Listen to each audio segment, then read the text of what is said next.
మనం ఆలోచించాల్సింది దేశాన్ని చాలా కష్టపడి సాధించుకున్నాం.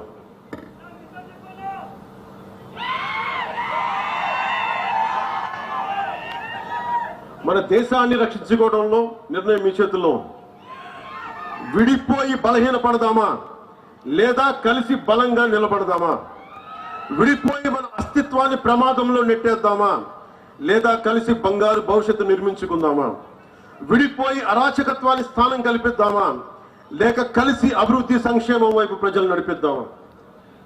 మనందరం ఇర్రెస్పెక్ట్ ఆఫ్ రిలీజియన్ ప్రాంతాలను దాటి ఇది సనాతన ధర్మం ఉండే నేల ఇది. మనం తెలుగు వాళ్ళం అవ్వచ్చు, మహారాష్ట్రీయులం అవ్వచ్చు, కన్నడిగులు అవ్వచ్చు, ఏదైనా అవ్వచ్చు, కానీ మన గుండెల్లో కొట్టుకుంటుంది సనాతన ధర్మం యొక్క గుండె చప్పుడు.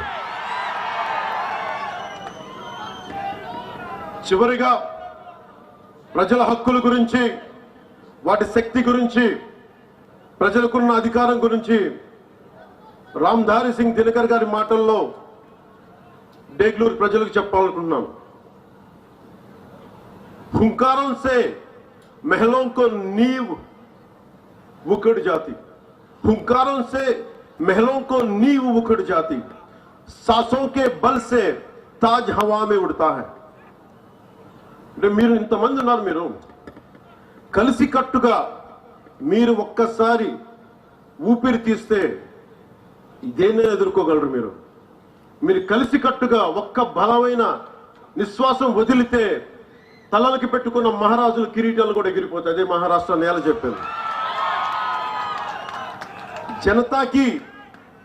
जनता की रोके राह समय में ताऊ कहां, जनता की रोके राह समय में ताऊ कहां, वह जिधर चाहती काल उधर ही मुड़ता है, काल उधर ही मुड़ता है. ఇది మీకోసం నేను ఎంత ప్రయత్నం చేశానంటే, నా జీవితంలో ఎప్పుడు నేను ఏది అవ్వాలని ప్రయత్నం చేయను. నా డిప్యూటీ సీఎం, నా పొలిటికల్ లీడర్, డెస్టినీ, కాలం, ఫేట్ ఇక్కడ తీసుకొచ్చి పెట్టింది. భారతదేశం కోసం పనిచేసే శక్తిని మన సనాతన ధర్మం ఇచ్చింది. సో మీ అందరికీ నా విన్నపం,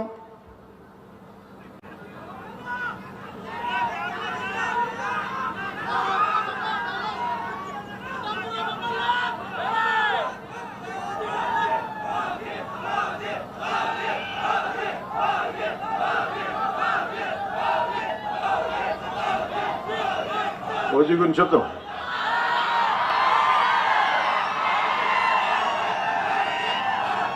మీకు సినిమా గురించి చెప్తాను. సినిమాల్లో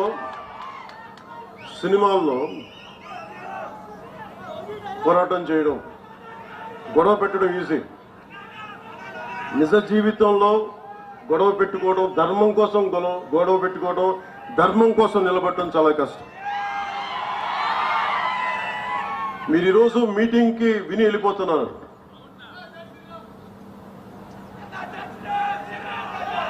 రామనామం లేకుండా ఏ హిందువు గుండెలో రామనామం లేకుండా ఉంటుంది.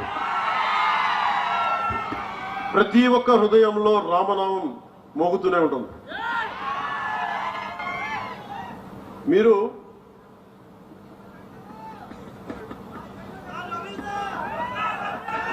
ఇందాక చెప్పిన రామ్ధారి సింగ్ దినకర్ గారిది, ఆయన చెప్పేది మనందరూ శక్తి లేదనుకుంటారు. ఈ రోజున ఒక పవన్ కళ్యాణ్ కాదు, అశోక్ చవాన్ గారు కాదు, ఇక్కడున్న నాయకులు కాదు, మీరు బలంగా అనుకుంటే, ఆమ్ జన్ అంటాం కదా, మీరు సామాన్య మానవులు అనుకుంటారు. నేను సామాన్యుడిని, నేను మీలాగే వచ్చాను. నా దేశం కోసం నిలబడాలి, మన సనాతన ధర్మం కోసం నిలబడాలి, పోరాడాలి. అది ఇక్కడ తీసుకొచ్చింది. సో రామ్ధారి సింగ్ దినకర్ గారు చెప్పింది, राष्ट्र कवि कहते हैं जनता या आम जन की जन के हुंकारों से, उसके उग्र रूप से, आम जन की ललकार से सामान्य भवन तो क्या, बड़े बड़े मजबूत महलों की नींव भी उकड़ जाया करती है। जनता में इतनी अधिक शक्ति निहित होती है कि उसके सांसों की तेजी से राज सत्ता के मुकुट हवाओं में उड़ गया करते हैं। మీరు నిజంగా ఒక్కసారి మీరు ఎంత నిద్రాణమైన శక్తి ఉందంటే మీరు బయటికి వస్తే మహామహులు పెట్టుకుని ఈ దేశాన్ని విచ్ఛిన్నం చేద్దామని హైదరాబాద్ నుంచి వచ్చే 15 నిమిషాలు ఇవ్వండి, हमको 15 मिनट दीजिए, అలాంటి వాళ్ళందరికీ కూడా వాళ్ళు హైదరాబాద్ నుంచి వచ్చి ఓల్డ్ సిటీ నుంచి వచ్చి ఇక్కడ చెప్తా ఉంటారు కథలు.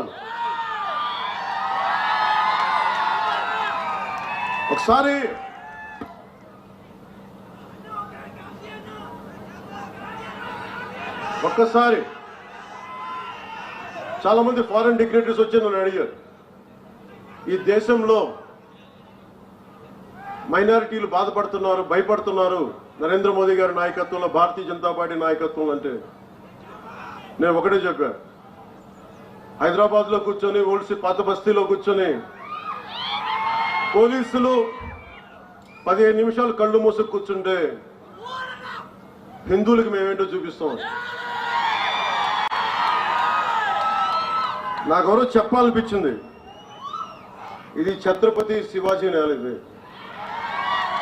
ఇలాంటి ధమ్కీలకి భయపడం.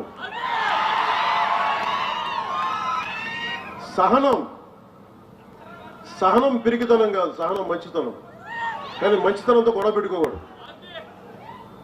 సో అలాంటి వాళ్ళకి మీరు కలిసికట్టుగా ఉంటే ఏదైనా సాధించవచ్చు.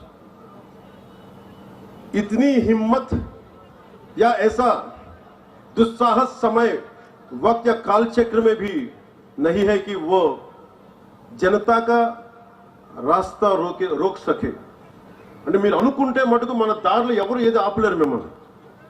काल चक्र या समय की धारा स्वयं उस ओर मुड़ जाती है जैसी जनता चाहती. మీరు ఎలా కోరుకుంటే కాలం అలా మారిపోతే.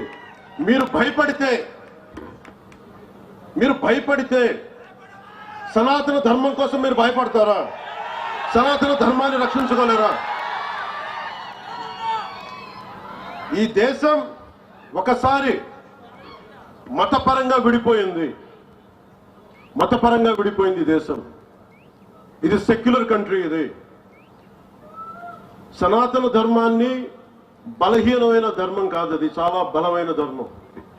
భరిస్తాం, ఆలోచిస్తాం, సహనంతో ఉండమని చెప్తాం. కానీ హైదరాబాద్ నుంచి వచ్చి మేము వస్తాం, చూస్తాం, చేస్తామంటే అక్కడ దాకా అవసరం లేదు. ఏ తోడనా పోడనా ఏ జరుగుతున్నాయి నా చాలా సింపుల్ గా ధైర్యంగా, ఇది మన నేల, ఎక్కడికి పారిపోతాం? తల్వార్లు పట్టుకొని వస్తే చేతులు కట్టుకొని కూర్చుందాం, ఎవరికి దమ్ముంది చేయడానికి? ఇది మీరు ఆలోచించారు. అందుకనే సినిమాల ఆనందం, ఓజీ అనండి, ఇంకోటి అనండి, కానీ సనాతన ధర్మ పరిరక్షణ కోసం, మహారాష్ట్ర అభివృద్ధి కోసం, మరాఠీ భాష కోసం, మరాఠీ సంస్కృతి కోసం మనందరం పనిచేయాలి. ఈ రోజు నేను మీకోసం మీ ముందుకు అందుకే వచ్చాను.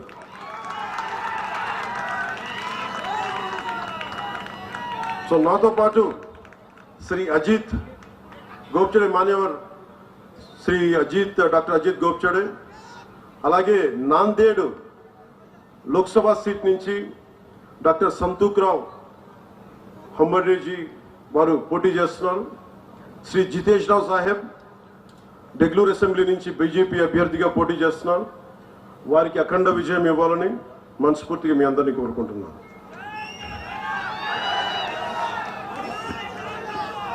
సో ఎలా ముగిద్దాం సభని?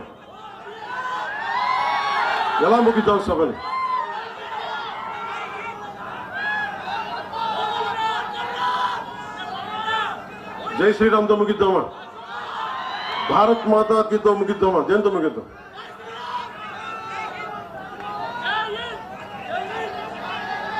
భారత్ మాత ముందు నేలకి నమస్కారం చేద్దాం, నేల తల్లికి, తర్వాత రాముడికి చేద్దాం. భారత్ మాతాకి